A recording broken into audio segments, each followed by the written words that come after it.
blessing in giving.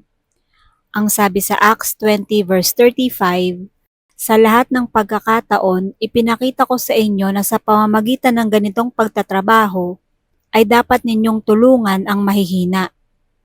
Alalahanin natin ang mga salita ng Panginoong Hesus. Higit na pinagpala ang nagbibigay kaysa tumatanggap. Maraming pwedeng ituro sa mga bata tuwing sila ay namamasko. Mamasko sila para makatanggap ng biyaya at makapaghanap buhay, quote-unquote. Pero, turuan din silang bigyan ang pinamamaskuhan nila ng kahit na hug, prayer, o kahit na anong token. Dapat may ibinibigay din sila at hindi lang sila tanggap ng tanggap. Turuan din silang ang bahagi ng kanilang pinamaskuhan ay ibibigay sa mga less fortunate. Ibigay sa mga anak ng inyong kasambahay, ng inyong driver, ng inyong labandera o kaya ng inyong kapitbahay na nangangailangan. Huwag silang turuang kanila lang ang napamaskuhan nila kasi palalakihin nyo silang maging selfish. And selfish people do not become happy because they will never have enough. Wala silang kabusugan, sa madaling salita. Hindi sila makokontento at hindi sila magiging masaya sa kahit na gaano karami pa ang kanilang makuha. Habang bata pa ang ating mga anak, ang ating mga pamangkin, ang ating mga inaanak, tinuturuan natin sila to share their blessings. There is blessing in giving. Hindi lang palaging tanggap lang ng tanggap.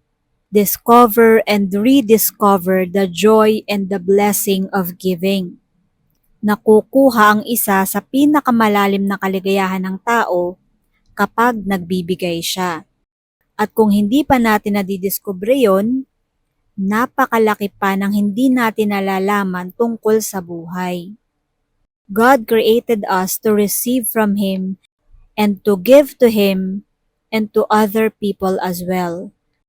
It is in giving and receiving, like in inhaling and exhaling, that we find the circle of life.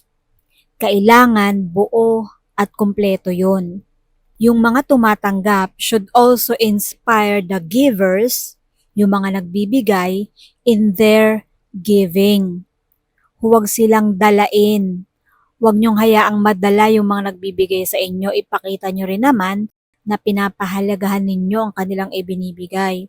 O kaya naman, pagdating ng panahon na kaya nyo na, imbis na kayo ay tanggap ng tanggap, matuto rin naman kayong magbigay.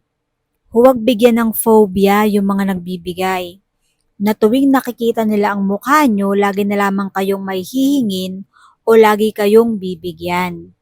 Paminsan-minsan, kayo naman ang magbigay kahit konti, kahit ano, kahit maliit na bagay.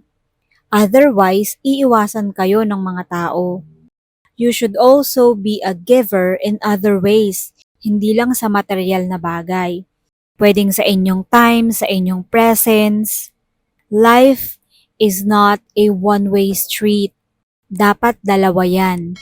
Kung tumatanggap ka, natututo ka rin na magbigay. Merry Christmas and God bless us all.